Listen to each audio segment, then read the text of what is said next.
Welcome to the Backlot 605 Backlot box office yet again for another week at the box office. Joining me as always is our resident Backlot 605 historian and coming soon guru, Derrick Veurink. How you doing this afternoon, this evening? Yes, it is this evening as It we're is this recording evening. this. So My, doing my, great. You? my day's been going by so fast. I'm like, it's already evening. It's already almost time for bed. It's been a magnificent Halloween, so Yeah. yeah, my kids made out like bandits for candy, so they're going to be wired up for the next few weeks. Have fun with that. I know, right? Be like, why did I take them out trick or treating? All right. So, yes, this week in the box office, we're going to get right on in with that here. Let you know, kind of seeing how everything kind of played out this week. As not to be unexpected here, but coming in number one for the second week in a row is Dune with 15.53 million, but still taking a 62% dip, but still taking in first place. What do you think of there here, Jack? Especially with that HBO thing. Yeah, I mean, all these HBO Max movies, they've had pretty deep dips in that 60% region. Honestly, I'm kind of surprised that it wasn't bigger because, as we'll kind of talk through during this weekend, a lot of people were busy out celebrating, doing their trick or treating, and having their Halloween parties. And usually, Mm-hmm. when that happens on a Halloween weekend, it takes people away from theaters. So I almost expected this to go maybe a little bit deeper, maybe into the 65, 70 range. Yeah. But again, I think there's good word of mouth on the movie. That helps. Two, it still has all your IMAX and large format screens, so to help make it the big movie theater going experience. Yeah. And three, since we recorded our last episode this past Tuesday, Warner Brothers made the announcement that Dune Part 2 is coming in October of 2023. So that probably helped with, the second weekend here with people that are now going to see it because, like, well, we have to get ready for part two. So we might as well watch part one knowing that part two is actually going to come. So, It gets that sequel syndrome where it's like, oh well, this movie must be good, so I must have to go see it because clearly they liked it and because yeah, they're making another one. exactly. Ah, well, I mean, I would agree. I mean, especially with the HBO thing, it's the clear, oh, I saw it in the big screen, so I'm gonna just go watch it again at home for the next 30 days and whatnot. So yeah, I think this is pretty good, but I mean, that also kind of gives you kind of an expectation, kind of what this week also was bringing, being said it is the second week in a row taking this much of a dip, but still took in first place.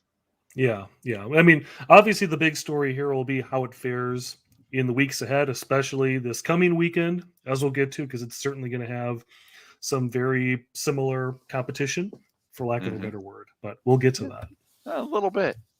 Yeah, coming in number two, Halloween Kills at $8.5 million, taking a 41% drop from week two. Still, I mean, I imagine this is probably doing at least pretty solid between that and the Peacock run, just simply because, well, I mean, it's Halloween, and why not watch a Halloween movie in the theater?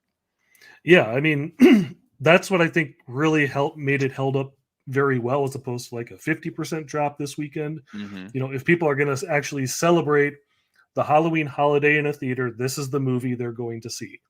Yep. So I think that's going to be very big. Now, the caveat with this is we're probably going to see a huge drop on this movie next weekend because now that Halloween is past, people are going to go, why would I want to go see a Halloween movie after Halloween? Yep. So between that and again, the big movie coming out this weekend, I think we're going to see quite the plummet next weekend. So Yeah, stay tuned for that. I think it's definitely it's gonna lose its legs, that's for sure. All right, coming in at number three, Mr. James Bond's No Time to Die, $7.82 million with a 36% drop. Being a week three, but only a 36. I think this is that residual we've been talking about with the older crowd finally getting in to go check out their movie and whatnot that they haven't gone those first couple weeks for. Yeah, I mean, and to add to that, I've been looking at the weekday box office grosses, the Monday through Thursdays, Mm-hmm. and every single of those 4 days last weekend, No Time to Die actually did better than Halloween Kills. by like $250,000 each day. Oh, So sure. again, that's the kind of crowd that's really going to come out on the weekdays, for the Hmm. matinees or the Tuesday discounts or what have you, versus a movie like Halloween, which is going to play to the younger crowd that's going to come out Friday night or Saturday night. So, True. so this is absolutely part of that trend, where it's just going to go slow and steady and just chug along, as much as it can in these lower rungs of the box office. Yeah, this is actually where in the instance you make in regards to Halloween Kills, is this the part where I picture, depending on how this top five looks here next week and whatnot, the Halloween Kills and No Time to Die trade places Yep, that's exactly easily. what I believe will happen easily. Yeah, yeah. All right, coming in at number four, My Hero Academia World Heroes Mission, because that is a mouthful. $6.4 million in its first week. I'm gonna say, as somebody who is not an anime guy, I mean, and clearly, it is going up against movies like Dune and Bond and Halloween Kills and whatnot. I honestly expected this one to do a little bit better because I mean, in my experience in previous releases, the anime market has a really good market. I at least expected at least like a 10 million break. Well, here's the deal. I did the comparisons because the previous My Hero Academia movie, that came out in theaters 2 weeks before the COVID lockdown, and on Hmm. its first weekend, that movie did $5.9 million. So Okay. this is a little bit of an uptick. Um, Again, maybe so it's, at least it's on pace with the previous movie. Maybe, Hmm. again, since it's going to aim toward a younger audience, maybe this got hindered a little bit due to Halloween goings on, but still, the fact that you've got an anime movie like this entering the top five, Yeah. it's still very much a sign that, you know, when these releases come out, the fan base is going to show up for them no matter where you put it, even if it is Yeah. on a Halloween weekend that's going to be lower trafficked. Hmm. I never had the expectation this was going to be like super huge, like Yeah. Demon Slayer the movie back in Or April. or like the Dragon Ball movie. Yeah, yeah, that too. But still, I mean, the fact that it's in the top five, I think that's still important. And I think as time goes on, we're gonna see more of these anime movies have these type of, you know, nationwide releases right off the bat that'll keep making a dent in the box Yeah. office. And I think that's important right now because, as movie theaters are looking for stuff that's guaranteed going to get people in the theaters, this is definitely that type of programming that'll do it. Yeah. And I was gonna say, because I mean, I guess I didn't look at the numbers here. I mean, was this a relatively large scale, like screen number or whatnot, or is it more of a modest, like 1,500, Ye- 2,000? you're that's absolutely right. The theater count for this is 1,581 theaters. Okay. So I mean, honestly, I mean, with that being said, I'd say this is a pretty solid number then, because when you think of movies like Dune and No Time to Die and stuff like that, we're talking about 3,000 plus, 4,000 plus, when those releases come out, because Yep. the theaters are gonna be like, we need to put on as many screens as we possibly can. We need to put in as many theaters as we possibly can. And this is going to be that one where it's like I got my one screen over here that's showing and whatnot. So I'd say for 15, a little over 1,500, I'd say that's pretty commendable. Yeah. Yeah. Absolutely. Yeah. All right, number five. Let there be Carnage, because Carnage and Venom need to stay in the top five for some reason. Well, 5.75 million at 38% drop from week four.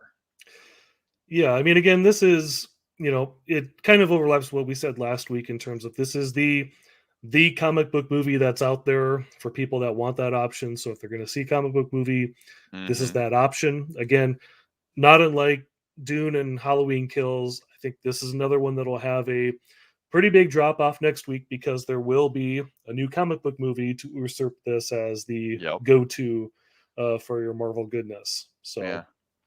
I will certainly say for the top five, and we have a very eclectic range of movies for the top five this week. I mean, you've got between Dune being your sci-fi, mhm, horror from Halloween, yep, action, the action adventure from Bond. We've got anime, and comic book movies. It's a lot of times we don't have the top five. There's usually some kind of overlap. Hmm. And I mean, I guess action you do run there's a little bit of overlap there. But I mean, for the most part of these top five here, we have five different solid movies for people to go. If I want to go to the movies theater, I have something different than if I didn't want to go see Bond, I could go see Carnage. If I wanted to go see Dune or whatnot, there's this week there was actually a really good wide range, I think. Yeah, yeah, and that even extends outside the top 10 because we talked about Ron's Gone Wrong last week. That's the family crowd. You Mm-hmm. know, I mean, we do have a couple of new releases that we'll talk about here that did Yeah. debut on the top five that are kind of trying to cash in on the horror, but when you're going up against Michael Myers, it's pretty hard to get your feet under yourself. So Yeah, it's almost like he has a 40-year head start on them. yeah, and a clear association with the holiday. So just a little bit. Yeah, speaking of that, yeah, you wanted to bring this up because they are new releases. They didn't quite hit that top five. But yeah, number six coming at a tie. Last Night in Soho, which is a new Edgar Wright movie. yep. That is a horror movie for him, which is out of the norm for him and whatnot. Well, full horror, not like a Shaun of the Dead horror comedy, No, but right, full right. horror thriller. Yeah. So 4.16 million. Was this a full blown huge release as well, Yeah, or was this kind of tailored down a little bit? this was over 3,000 theaters. Okay. So this probably I kind of would maybe, unless somebody had really seen the theater, maybe seen the trailers or really, this is one of those movies that are the people that are going to go see this week one are going to be the, Edgar Wright fan base, that are Yep. going to go see a movie of his regardless of what he's making, whether it be a Shaun of the Dead or a Baby Driver. Hmm. Um, this is one of those ones that just my schedule just did not allow me to go see this here as of yet because I'm one of those people like, oh, Edgar Wright, you have my money. Um, Yeah, I even though it would semi make sense to put this out on a Halloween weekend. I mean, there is a section of the movie that takes place on Halloween, but it's not mhm. intrinsically tied to it. But I think this is probably a movie that could have used to have been released on a slightly different weekend, like maybe, well, I probably shouldn't say the weekend before because Dune would have heard it, but Yeah. certainly a weekend where it could have had a little bit more breathing room besides the holiday. um, I would also say, I mean, Anya Taylor Joy, she's still very much an up and coming star, or Hmm. Thomas and Mackenzie. They're not like names, Yeah. but they're both growing their reputations. So there's that. And maybe part of it too is, I mean, this is a very British themed horror movie, so it may not resonate as much with moviegoers, as something as all American as Michael Myers. Who knows? Who knows? But The British guy made a British type of movie that is just weird and strange. yes, who'da thunk? Who'da Who thunk? would have thunk that? No. Explain to me the 21-day window because this is the Yep. first time since we started doing this here. This is the shortest window that you've made mention of, outside So of the day and day releases. yeah, so this is part of the Universal deal. And you might remember very early on in the pandemic, Universal started negotiating with the theater chains where they could have a movie go to VOD as early as 17 days after it opens in theaters, Okay. or 31 days if the movie opens over 50 million. So typically, what Universal has done is they'll let a movie play in theaters for 3 full weeks before then turning it around to VOD. So for most of the movies that they've shown in theaters since the start of the pandemic, except for movies like F9, which had like a 5 week window due to the Hmm. 31-day clause, or Old, which had the M. Night Shyamalan behind it, who got to mandate that he got a full 75-day theatrical window. Of Universal, in this case, it's art house subsidiary Focus Features. Those movies will get 3 full weeks. So on November 18th, that's when we're going to expect Last Night in Soho to actually show up on premium video on demand. Okay. So are we talking where it's going to be like the $20 rental before it Yep. comes to full release? Yep. So that'll be a $20 rental.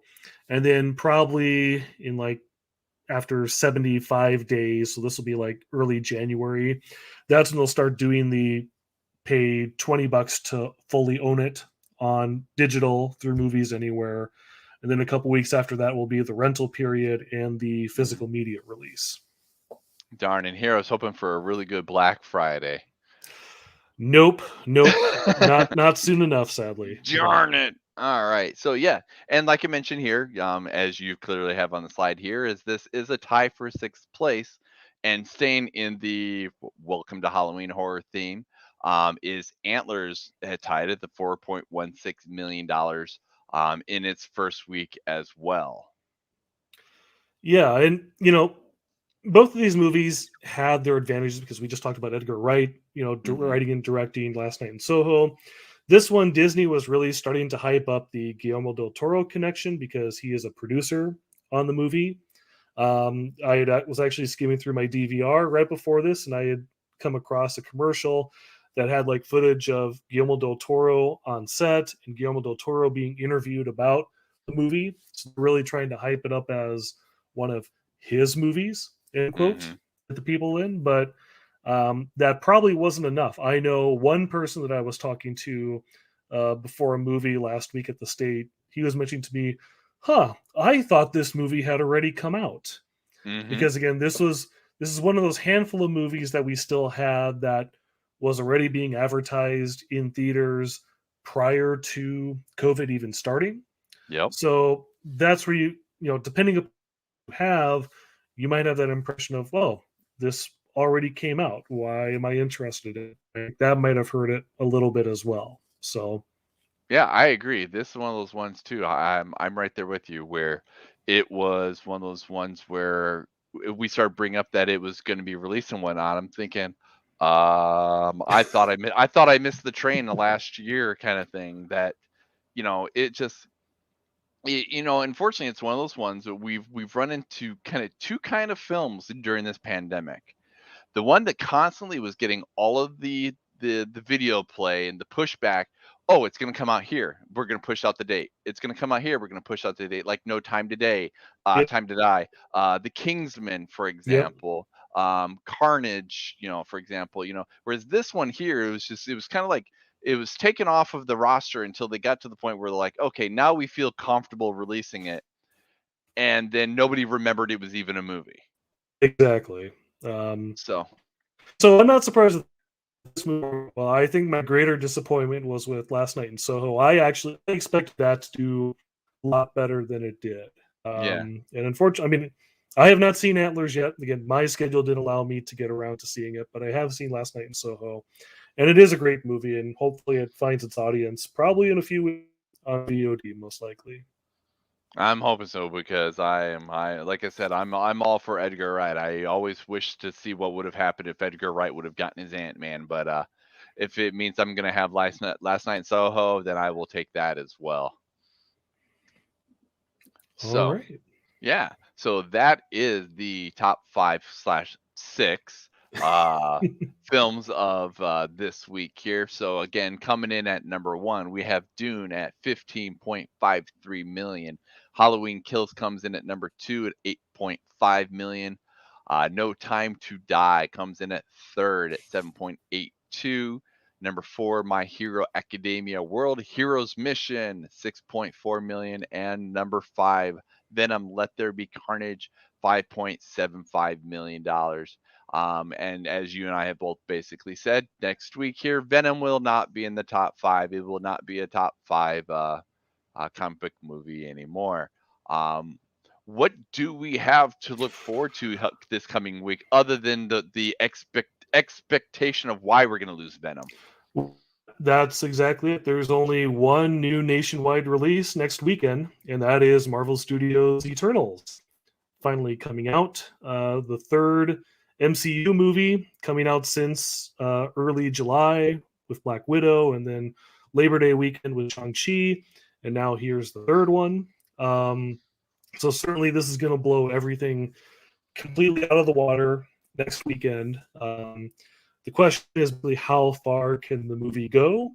Because between Black Widow and Shang-Chi, Black Widow opened at 8 million. Shang-Chi 3-day weekend, not counting Labor Day, did about 75 million, I believe. So Mm-hmm. certainly it's looking to Eternals to fit in that same area. At least I'm setting 80 million as kind of my goal for how it should do. Now, there's going to be some complications. The first thing is Eternals is a really long movie. I believe it. You take out Endgame. This is the second longest MCU Okay. movie ever at 2 hours and 37 minutes. It's also a much different tone of MCU movie because, again, this is Chloe Zhao, who had Nomadland come out earlier in the year. So you have this independent filmmaker who's going into studio filmmaking for the first time. So it's going to be a much different vibe than your typical MCU movie. Um, and on top of that, I know I've been watching the reviews come in on Rotten Tomatoes this past week Yeah. because its review embargo lifted last Sunday, I believe.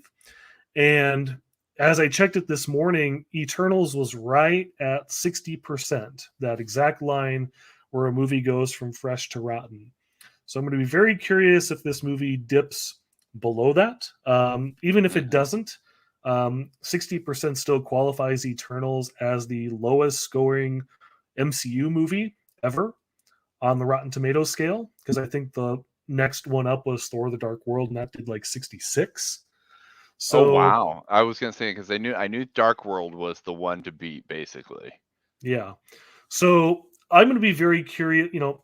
I'll be curious if the mixed critical word of mouth is actually going to carry over to the regular general audiences. Mm-hmm.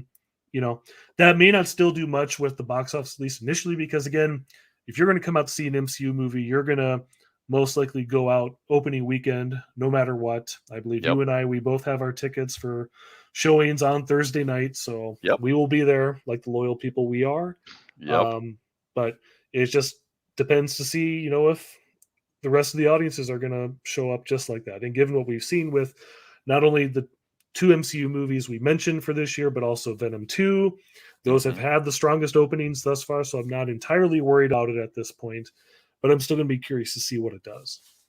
I think it's one of those ones where I think you're right. I think there it will be the ripple effect of the critic reviews for one of two ways. Number one is that you're clearly going to have those people that are semi kind of burnt out on superhero movies and whatnot, and like Sure. do I want to go see it if it's not reviewing very well? And then you're going to have those other people that are like you and I, for example, that are like it's we're going to go regardless. Yep.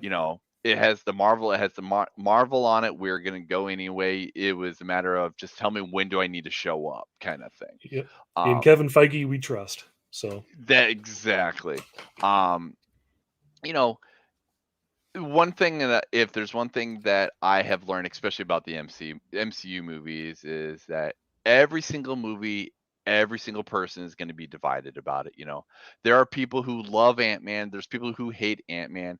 Ant-Man did not do the numbers at the box office that, like, say, Endgame did.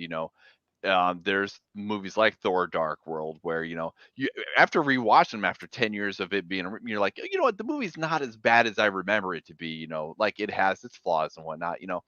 I think all of these different movies within the MCU, they at least are able to stand the test of time. And when you go back and you rewatch them, you find different things to appreciate about them, or things you're going, yeah, that didn't hold up. So I mean, who knows where this is going to go at this point. And I love the fact that we have Chloe Zhao doing something like this because, again, just like Shang-Chi was, this is one of those movies that is not like the rest. We know going nope. into this movie, this is not the quote unquote Marvel formula. It's one thing I have loved about the current phase of Phase 4 is the only one that is quote unquote the Marvel formula has been Black Widow.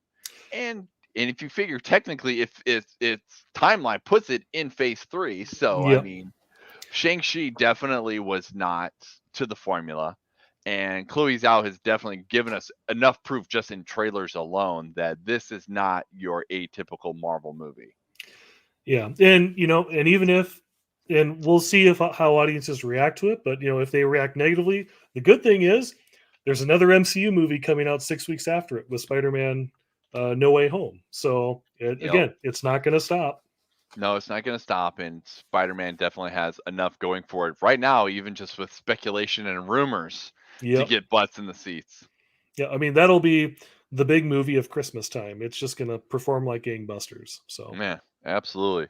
So that has been the box office for this week. We hope you enjoyed that. We love bringing you guys the numbers every week to kind of give you a rundown of what's been going on in the box office and what to look forward to the next week. Be sure to check us out on Facebook, Twitter, Instagram, and Letterbox HQ at Backlot605. On Facebook, we also have the South Dakota Film Community Group. Join the conversation. Film enthusiasts, filmmakers, film people who just enjoy film. We just enjoy the conversation. Derrick loves to throw out all sorts of fun nuggets of history with some of the anniversaries that come up here.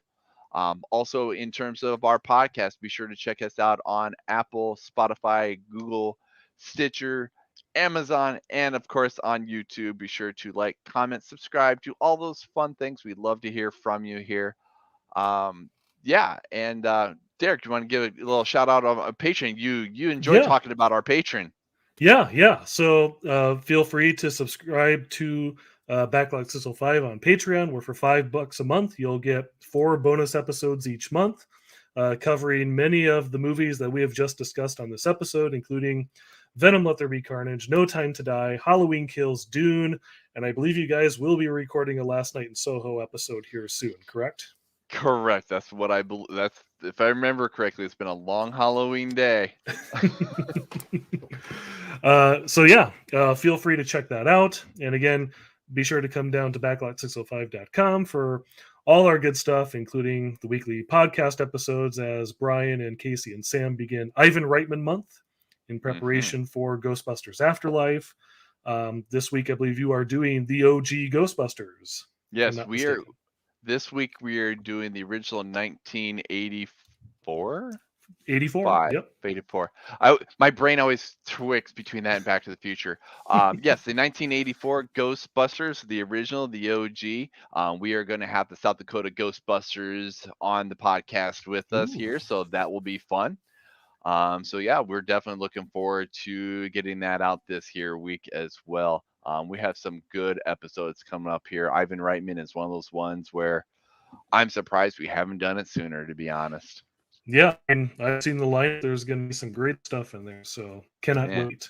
And then also And be sure to stop by the website for my weekly coming soon article, where this week we'll be covering the release of Marvel's Eternals, plus various other additions that are coming out.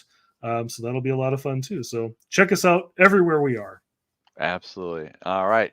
That's been the backlot box office this week. We hope you had a good time, and we will check you out here next week. Bye.